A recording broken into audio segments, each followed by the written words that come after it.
Shalom, Bapak Ibu yang terkasih dalam Tuhan. Salam sejahtera, puji Tuhan. Apa kabar? Saya berharap Bapak Ibu baik-baik saja, karena Tuhan kita adalah Tuhan yang luar biasa. Tuhan kita adalah Tuhan yang setia. Puji Tuhan.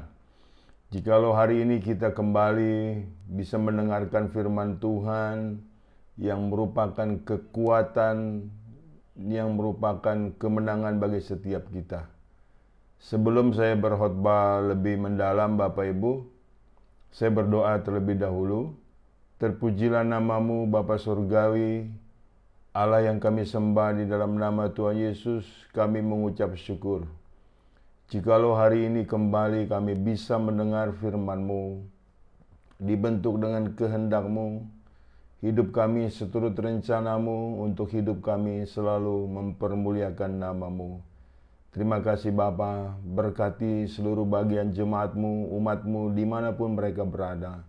Di dalam nama Tuhan Yesus Kristus kami sudah berdoa dan mengucap syukur. Haleluya, amin. Puji Tuhan, Bapak Ibu, kembali kita berjumpa untuk boleh mendengarkan firman Tuhan, untuk boleh hati kita siap diajar dengan firman Tuhan sebagaimana mempunyai hati seorang murid. Bapak Ibu, tema kita pada hari ini adalah berbicara soal kekhawatiran. Jadi lengkapnya judulnya adalah melewati batas kekhawatiran. Kekhawatiran ini, saudaraku, semacam momok yang menakutkan, semacam racun yang bisa mematikan, semacam tembok tebal yang sukar untuk dilewati. Ternyata memang terbukti Bapak Ibu, kekhawatiran ini banyak sekali membuat orang-orang Kristen terjatuh imannya. Membuat orang-orang Kristen pada murtad, membuat orang-orang Kristen main perdukunan. Oleh karena nilai khawatir tersebut Bapak Ibu. Iya kan? Alangkah berbahayanya kekhawatiran ini yang ada dalam pikiran kita, yang ada dalam perasaan kita, yang ada dalam kehidupan kita, jikalau kita tidak bisa melewati batas kekhawatiran tersebut. Ini penting untuk kita menyadari Bapak Ibu. Memang hidup ini, saudaraku, penuh kekhawatiran. Tetapi kita harus bisa melewati batas-batas kekhawatiran. Walaupun kekhawatiran tersebut datangnya secara spartan, bertubi-tubi, tapi kita bisa menghadapi ini dengan spontan karena kita percaya ada firman Tuhan yang menjawab hal tersebut semuanya. Nah, pada hari ini ada kabar baik saudaraku yang berbicara soal menjawab nilai kekhawatiran atau untuk melewati batas kekhawatiran sehingga iman kita tetap kuat berdiri, tetap kokoh saudaraku, bertahan dan tidak goyah. Ada amin saudaraku?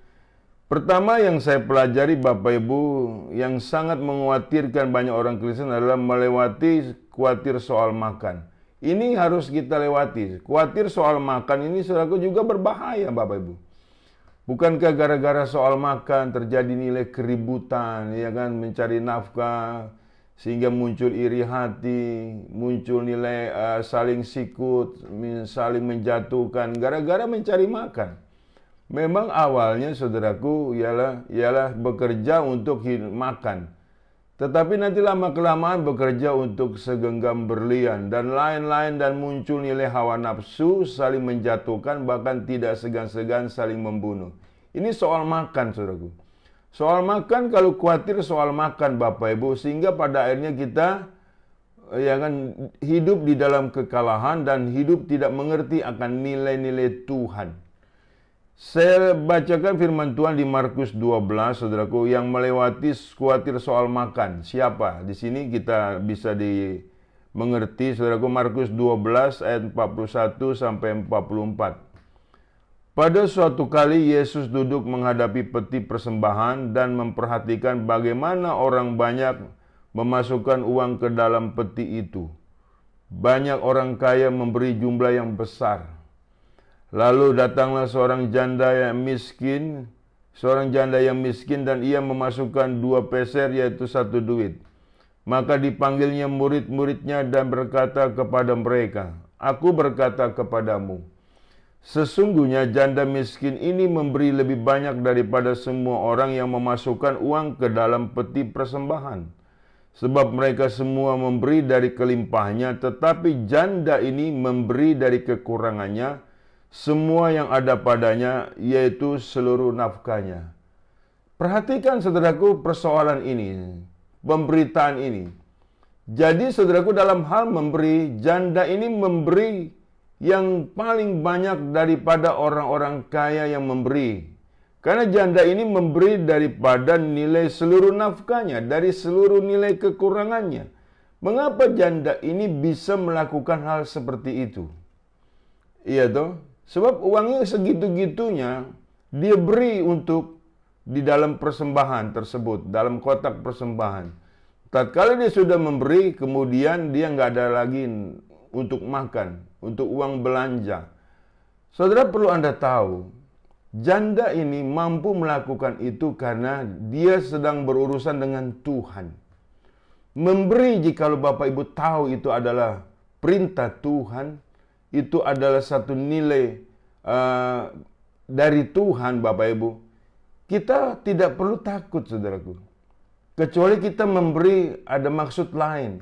Janda ini tulus memberi untuk Tuhan, berurusan dengan Tuhan.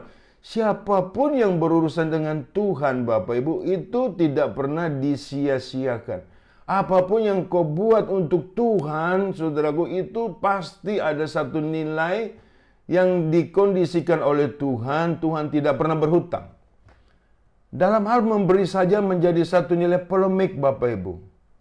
Iya kan, ada yang berbicara kalau engkau miskin gak usah memberi, Tuhan juga tahu. Itu nilai kebodohan saudaraku.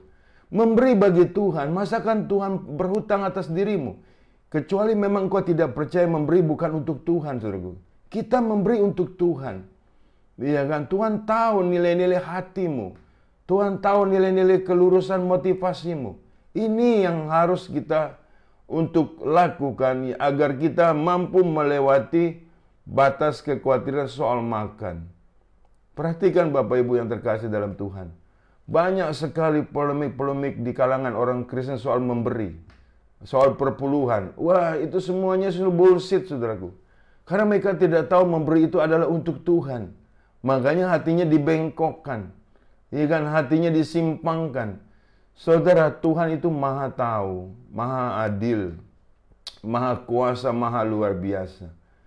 Jadi saudaraku, soal makananmu pasti dijamin. Apa yang tidak pernah didengar oleh telingamu, apa yang tidak pernah dilihat oleh matamu, apa yang tidak pernah timbul dalam hatimu, itu yang Tuhan berikan bagi orang-orang yang mengasihi Dia.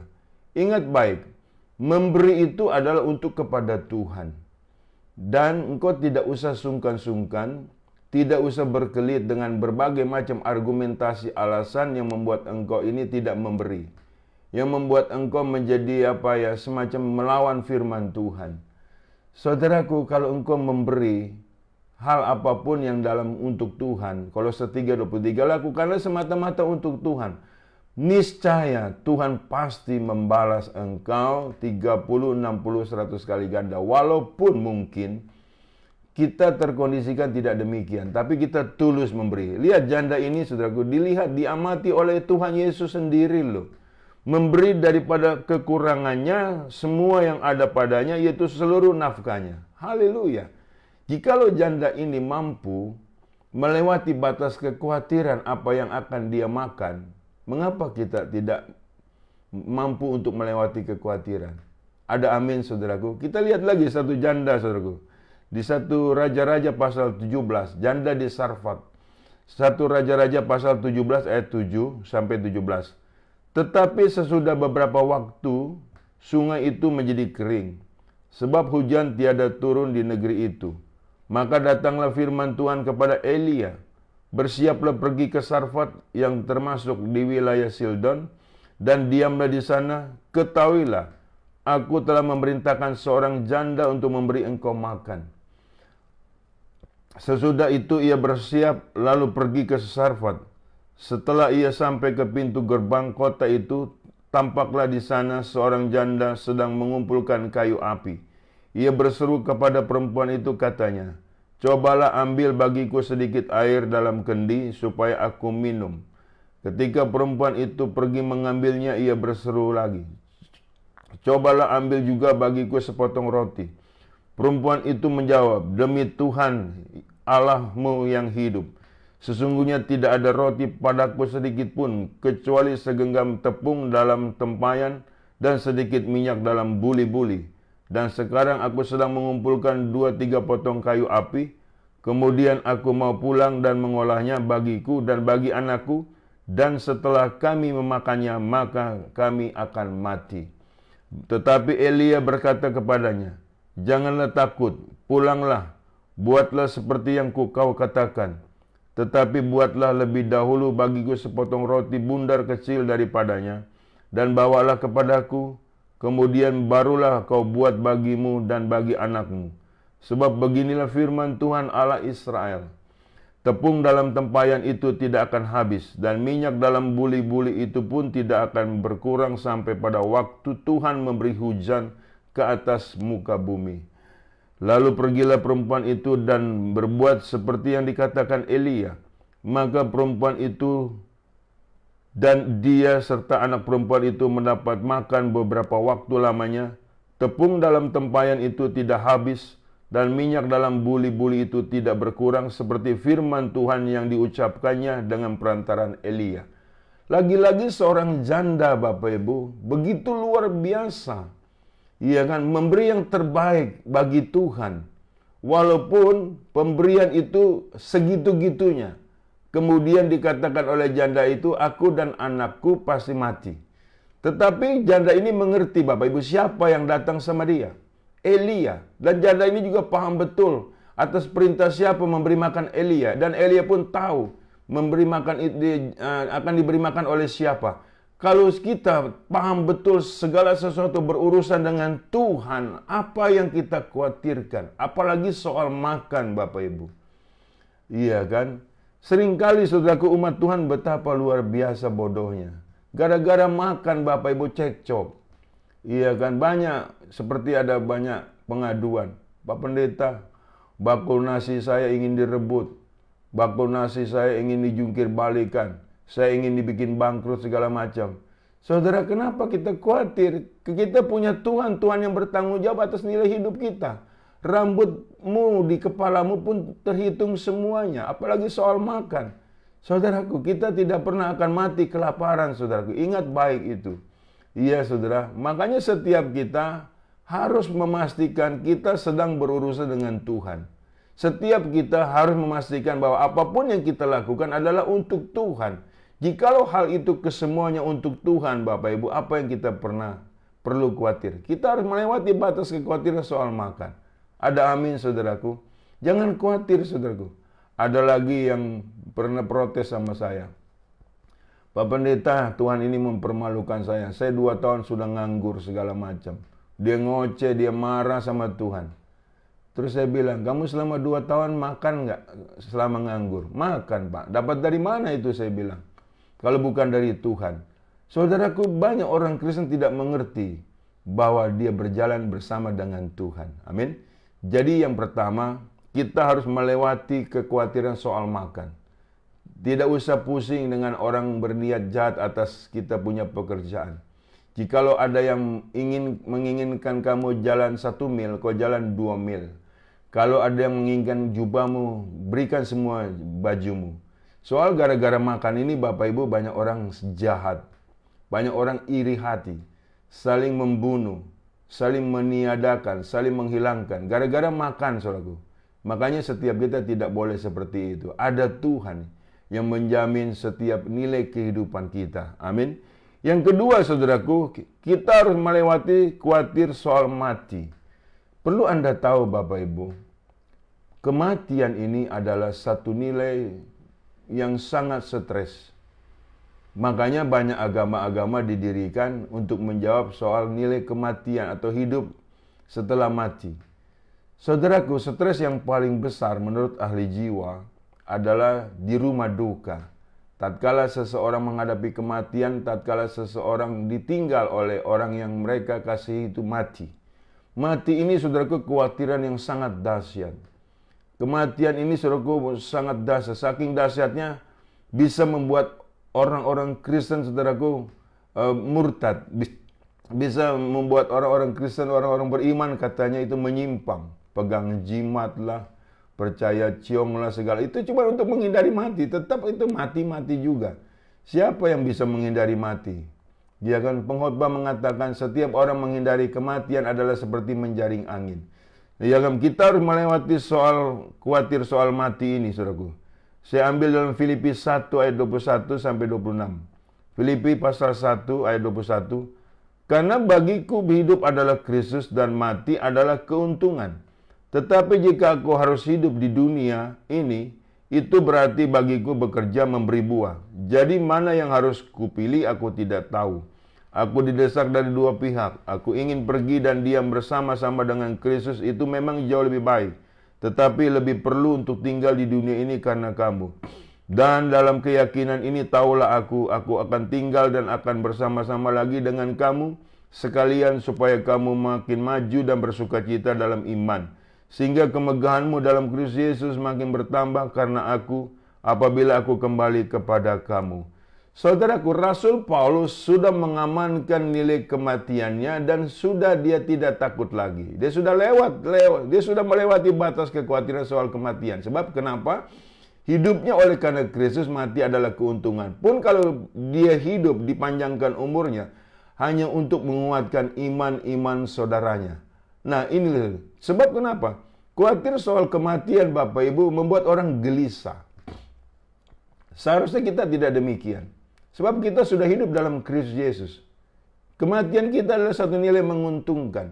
Makanya kita hidup adalah untuk dalam kerangka kematian kita itu, dalam kerangka untuk memfasilitasi kematian kita itu untuk hidup yang benar, hidup yang sungguh-sungguh, hidup saling menguatkan, bukan saling menjatuhkan, bukan saling melemahkan, tapi saling menguatkan satu sama lain. Sebab kematian kita sudah dijamin di dalam Yesus Kristus masuk surga. Ada amin, saudaraku. Sehingga kita nggak perlu lagi mengalami stres soal kematian, saudaraku. Setiap kita seharusnya siap kapanpun kita mati. Iya kan, saudara? Karena kita sudah dalam jaminan Tuhan. Ini penting bagi kita setiap orang-orang Kristen yang percaya kepada Kristus. Hidup adalah Kristus, mati adalah keuntungan.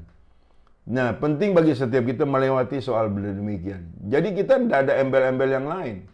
Nggak ada embel-embel mengikuti kepercayaan yang lain. Pakai inilah, pakai itulah, segala macam lah. Mati-mati juga, saudara. Sebab kematian itu hal yang pasti. Nah, kita sudah mempunyai hal yang pasti masuk surga. Karena kita di dalam Yesus Kristus. Ada amin, saudaraku? Kita nggak perlu gelisah. Jangan seperti sebagaimana orang yang belum mengenal Yesus. Mereka sebetulnya gelisah loh Bapak Ibu soal kematian tersebut. Cuma mereka pasang badan dengan mengatakan, emang gue pikirin. Padahal Bapak Ibu, tatkala detik-detik mau mati itu ketakutan. Kita tidak demikian kondisinya. Karena kita dijemput oleh malaikat. Karena kita dijemput oleh Tuhan kita Yesus Kristus. Ada amin, saudaraku? Melewati soal kematian ini, soal khawatir kematian ini sangat penting. Dan kita tidak ada lagi khawatir soal kematian. Dan kita hidup pun hari ini, jika dipanjangkan umur untuk mempermuliakan Tuhan, sehingga banyak jiwa-jiwa dimenangkan. Amin, saudaraku. Pegang saja kepercayaan kita di dalam Yesus yang adalah satu-satunya juru selamat. Ya kan, di muka bumi ini tidak ada nama lain, di dalam nama tersebut manusia beroleh keselamatan kecuali di dalam nama Tuhan Yesus Kristus. Enggak perlu pakai embel-embel lain Bapak Ibu. Ya kan, sebab kita hidup hanya di dalam Yesus Kristus. Akulah jalan, kebenaran dan hidup. Tidak seorang pun datang kepada Bapa tanpa melalui aku. Yang ketiga, saudaraku, melewati khawatir soal masa depan. Ini juga, saudaraku, banyak orang Kristen ketakutan, khawatir. Saudaraku, firman Tuhan di Matius 6 ayat 27 sampai 34. Siapakah di antara kamu yang karena kekhawatirannya dapat menambah sasta saja pada jalan hidupnya? Dan mengapa kamu khawatir akan pakaian? Perhatikanlah bunga bakung di ladang yang tumbuh tanpa bekerja dan tanpa memintal.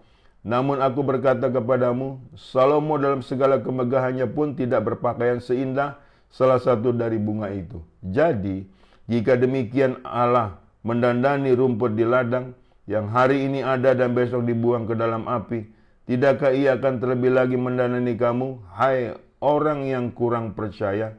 Sebab itu janganlah kamu khawatir dan berkata, apakah yang akan kami makan? Apakah yang akan kami minum? Apakah yang akan kami pakai?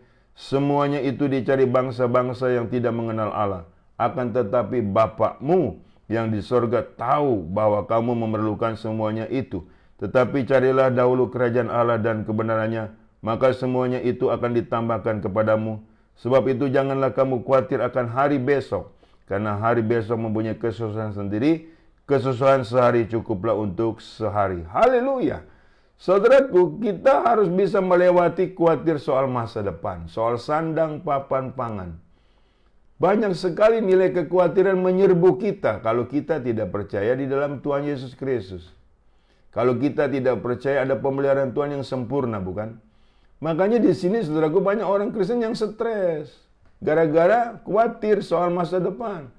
Saudaraku, firman Tuhan mengatakan kesusahan hari ini cukup untuk hari ini, karena besok ada kesusahan sendiri. Berarti, saudaraku, hidup ini dari hari ke hari hidup dalam kesusahan. Tapi apakah Tuhan membiarkan kita hidup seperti itu? Tuhan tidak membela seperti yang dikatakan orang-orang Kristen yang imannya lemah, yang mengatakan Tuhan tidak setia, yang mengatakan Tuhan sudah meninggalkan dia, yang mengatakan Tuhan sudah tidak peduli. Itu salah besar. Anda penuh kekhawatiran. Makanya Tuhanmu menjadi kecil. Kuasa Tuhan akan kau hilangkan. Kesetiaan Tuhan akan kau abaikan. Tidak bisa seperti itu, Bapak Ibu. Jikalau engkau berharap kepada Tuhan dan engkau yakin, tidak pernah dikecewakan. Kuasa Allah begitu luar biasa menjamin, melindungi, memelihara akan masa depan kita.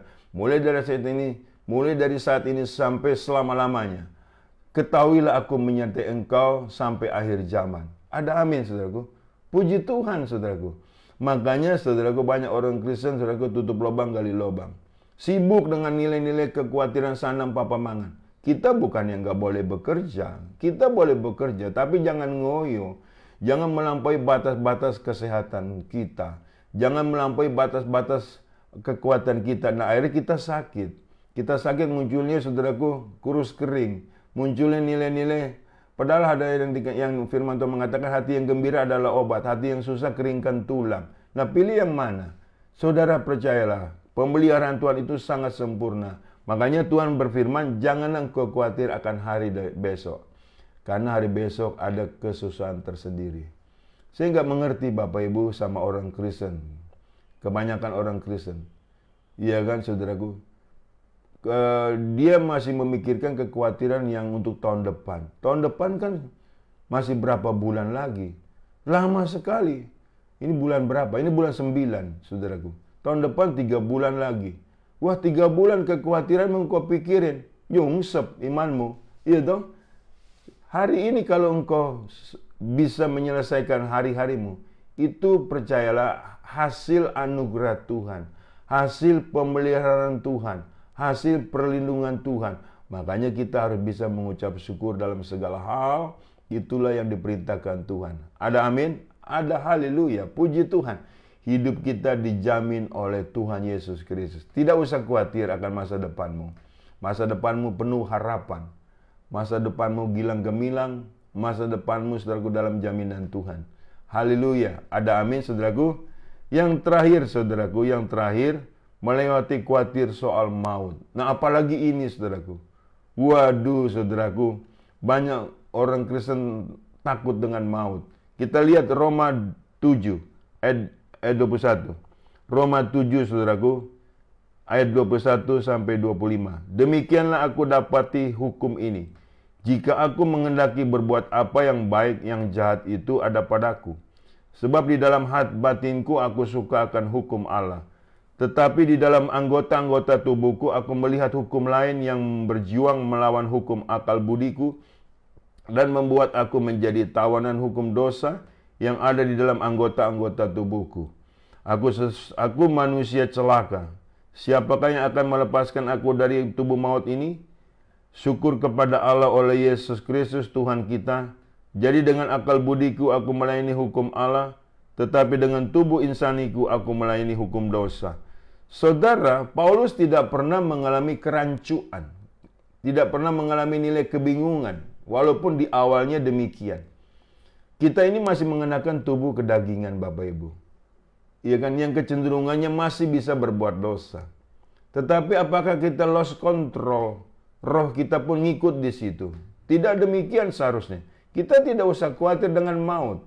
Yang seringkali si iblis itu menuduh kita, engkau manusia berdosa. Ingat baik, kita manusia yang sudah ditebus dosa-dosa kita. Maut tidak ada lagi sengatnya. Maut sudah dipatahkan oleh pengorbanan darah Yesus Kristus di atas kayu salib. Jadi kita nggak usah khawatir oleh maut, Bapak Ibu. Sekalipun kita bikin dosa, kita ada nilai pengampunan, Bapak Ibu. Kita ada nilai anugerah. Yang mana, saudaraku, kita bisa minta ampun kepada Yesus. Tetapi juga jangan mempermainkan pengampunannya tersebut. Supaya kita tidak dikatakan sebagai umat yang durhaka. Ada amin, saudaraku. Kalau kita hidup tertib, kalau kita hidup berjaga-jaga, kalau kita hidup waspada, saudaraku, dengan kecenderungan kita ingin berbuat dosa lagi, niscaya hidup kita selalu berpihak kepada Tuhan, berpihak kepada kebenaran, berpihak kepada nilai kekudusan, tidak bablas, tidak hancur lebur, saudaraku, tetapi ada pemeliharaan Tuhan yang sempurna, karena kita ada hikmat ilahi, hikmat Allah, hikmat Roh Kudus yang menaungi kita. Sehingga kita berjalan dalam hikmatnya, sehingga kita terkondisikan memang selalu berhadapan dengan maut, tetapi maut tidak ada lagi sengatnya. Saya bacakan soal itu, saudaraku, di 1 Korintus 15 ayat 53 sampai 58. Karena yang dapat binasa ini harus mengenakan yang tidak dapat binasa, dan yang tidak dapat mati ini harus mengenakan yang tidak dapat mati. Dan sesudah yang dapat binasa ini mengenakan yang tidak dapat binasa, dan yang dapat mati ini mengenakan yang tidak dapat mati, maka akan genaplah firman Tuhan yang tertulis, maut telah ditelan dalam kemenangan. Hai maut, di manakah kemenanganmu? Hai maut, di manakah sengatmu? Sengat maut ialah dosa, dan kuasa dosa ialah hukum Taurat. Tetapi syukur kepada Allah yang telah memberikan kepada kita kemenangan oleh Yesus Kristus Tuhan kita. Karena itu saudara-saudara yang kekasih, berdirilah teguh, jangan goyah, dan giatlah selalu dalam pekerjaan Tuhan, sebab kamu tahu bahwa dalam persekutuan dengan Tuhan jerih payamu tidak sia-sia. Haleluya. Kita sudah mengenakan yang tidak dapat binasa. Kita akan mengenakan tubuh kemuliaan Tuhan, dan maut tidak berkuasa lagi atas hidup kita. Ada amin, saudaraku. Jadi khawatir soal maut seharusnya kita sudah harus lewati. Karena ada jaminan Tuhan, kita sudah menang atas maut. Maut sudah dikalahkan oleh Tuhan kita Yesus Kristus. Ini satu nilai yang sangat amat luar biasa yang telah kita dapatkan. Yang kita telah peroleh dengan luar biasa. Tetap berdiri di dalam Yesus Kristus, tetap setia, tetap beriman teguh. Jangan khawatir dengan apapun. Sebab semua jawabannya ada di dalam nama Tuhan Yesus Kristus. Saya percaya firman Tuhan ini tidak sia-sia. Dan selalu memberkati keadaan kondisi Bapak, Ibu, dan kita sekalian. Saya berdoa, terpujilah namamu Bapa. Aku sudah memberitakan firman-Mu soal nilai-nilai kekhawatiran yang tidak akan lagi menghambat kami dalam pertumbuhan iman kami, dalam kedewasaan iman kami. Kami akan berkemenangan atas kekhawatiran tersebut, apapun kekhawatiran yang muncul, yang timbul di dalam hidup kami. Dalam nama Yesus dipatahkan setiap kuasa kekhawatiran. Dalam nama Yesus kami pasti berkemenangan. Hidup kami dalam jaminan Tuhan yang maha kuasa, nama di atas segala nama, yaitu Tuhan Yesus Kristus. Berkati jemaat-Mu ya Tuhan, dimanapun mereka berada. Sembuhkan mereka yang sakit, cukupkan mereka yang kekurangan. Sebab hamba terlalu yakin dengan kesetiaan-Mu, dengan pemeliharaan-Mu yang begitu sempurna bagi setiap umat-Mu yang percaya. Terima kasih Bapa, terpuji-pujilah nama Tuhan. Di dalam nama Tuhan Yesus Kristus, aku sudah berdoa dan mengucap syukur. Haleluya. Amin. Bapak Ibu yang terkasih dalam Tuhan, terimalah berkat dari Allah Bapa. Di dalam cinta kasih Tuhan kita Yesus Kristus, di dalam persekutuan dengan Roh Kudus yang selalu menyertai kita, mulai dari saat ini sampai Maranatha, Tuhan datang kali yang kedua menyebut kita dalam kemuliaannya, dan kita pun layak menerima kemuliaan Tuhan dari kekal sampai kekal. Tuhan Yesus memberkati. Shalom. Haleluya. Amin.